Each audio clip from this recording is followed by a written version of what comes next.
All right, recording is live. Hello, YouTube. It's my very first video on this channel. If the algorithm recommended you here, hi. Glad you're here. Hope you'll stick around just for a few minutes as I begin this sort of creative endeavor that I wanted to do for a while, and now I'm finally going to start doing it. Not really one for a long-winded intro. I've tried to come up with one, and it's never really worked and hasn't gotten anywhere. So we're just going to jump right on into it. The video topic for today is stop waiting. And this can apply in a lot of different ways in a lot of different areas in life.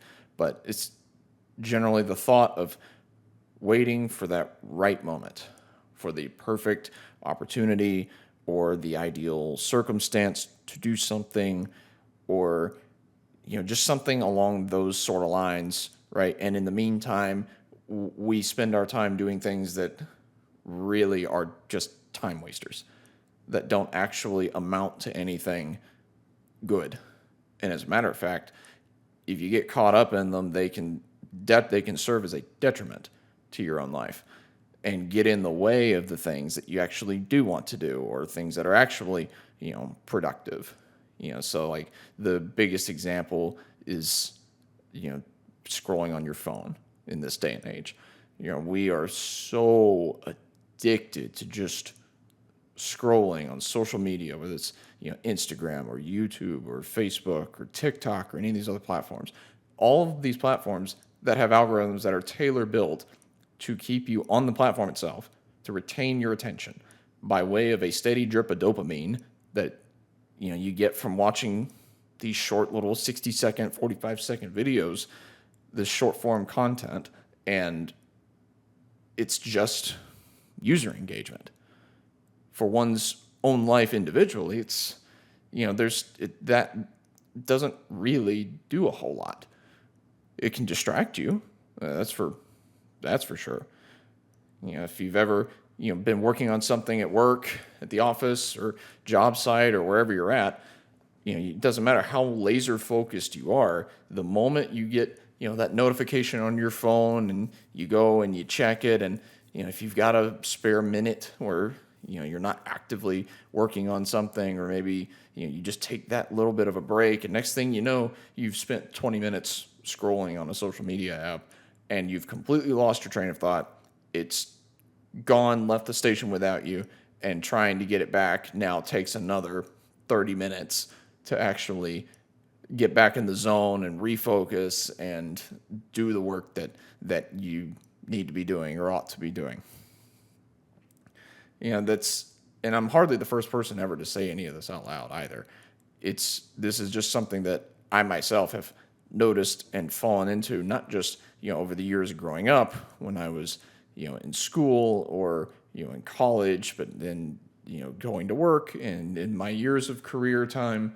This is something that has frustrated me more than I'd care to admit, where I look back on it after I kind of snap myself out of the lull and realize why did I just do that? Like, what did I just spend all of my time doing? Was it really worth it? And the answer every single time is no, it was not. And this is, I think back, on this subject as I was just trying to compile some thoughts on paper. There was a game that me and the boys would play growing up. Is back in Battlefield 3, we'd all be squatted up and party chat popping off, just having a good old time, playing to those obscenely late hours of the night, right? And just looking at the difference between now and then, and how kind of the idea of waiting for that perfect moment, how somehow becomes or seems like the normal thing, or even the right thing to do when you're an adult. But when you're a kid or a teenager or whatever, you're younger, you don't have to think about such things. There's no such thing as waiting for the perfect moment. You just go and you just do it. And so in the Battlefield story, there was a squad of us. The four of us were playing on the map Grand Bazaar, and it was Rush, the game mode, where we were on the very first base. I remember there were two main approaches to get to the rush sites. You could go down the main highway, which was like shooting fish in a barrel. So if you went down that way, good luck. And the other approach was this very narrow alleyway that ran through kind of the mid section of the map. It was a very long corridor that also made a kind of different kind of fish in a barrel setup, because neither side had that much cover to work with if you were caught out in the open. And so rather than waiting for an opportunity to present itself and waiting for the other team to mess up and somebody to try to, run out of ammo or run and reposition and we catch them in transition or anything else, the four of us got together and we said, you know what? No, we're going to take this chance. We're going to make this chance ourselves. And so we got two of us went in with M240 Bravos, and the other two guys were medics, and we took advantage of a mechanic in Battlefield 3 called random bullet deviation, which is, when somebody is putting suppressive fire on you, your bullets just kind of randomly start zagging when they should have zigged and going left when they should have gone right, and it just kind of goes off in random directions. And so what we did is the two of us with the M240 Bravos would just walk down the alleyway, and we just started hip firing. Or we would just hose the alleyway with just more bullets than we would realistically run out of before we inevitably got shot. But then the other two guys, being medics on our squad, they were clearing out the side rooms and alley, as we went. And then also, if the two of us pushing ever died, they would turn around, revive us, and we'd get right back up, and we'd just keep firing and keep pushing. Well, sure enough, that worked, and we drove the enemy out, and we were able to take the base, take both of those bases, and we wound up pushing on and wound up winning the game out of it. All because we didn't just sit around and wait for the chance to come to us. We got up and we made that chance on our own. And that was hardly, there's a lot of Battlefield stories that I could tell from back in the day and all just the fun times that we would have, or, playing Call of Duty, Modern Warfare 2 way back when, or the original Black Ops, or World at War, or Halo 3, Halo 2, all these just fun classics and all the memories kind of that you have back then. It's all, the common denominator is we didn't wait. So then if we had this understanding back then, and we knew, don't just sit around and wait for the perfect opportunity to come up and present itself. Why do we suddenly fall into that now as adults, or even generally years later? When we start having responsibilities, why do we start thinking, well, we need to wait for the right time or the right moment? I mean, because life passes us on. Like, life passes by regardless of whether we do something or not do something, or while we're thinking about what the best course of action is, the river of life keeps flowing, whether we sail with the current or against it. And it's, that's just kind of crazy to me. The more that I've kind of thought about it, and I'm hardly the first person to, ever say any of this out loud, and definitely not the only one to ever say it. I'm maybe just going through the same kind of motions of realizing as a lot of other folks have now too.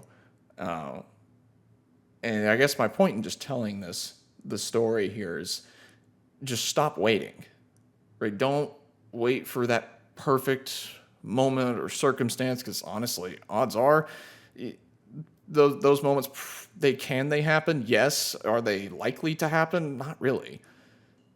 It's the way that you oftentimes get to those perfect moments is you try and try and try and try and try again, and you keep swinging. Like, it's like if you're a baseball player, you've got it. You don't want to just rely on the pitcher, throwing a bunch of balls at you so that, you can get a walk over to first.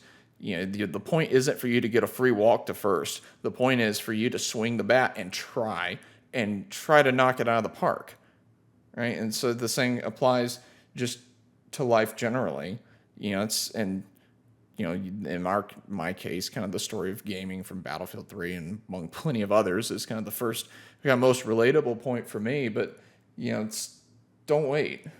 Find, if it's a hobby or it's a passion project or it's you want to take a trip to a new place for the first time, or whatever that thing is for you.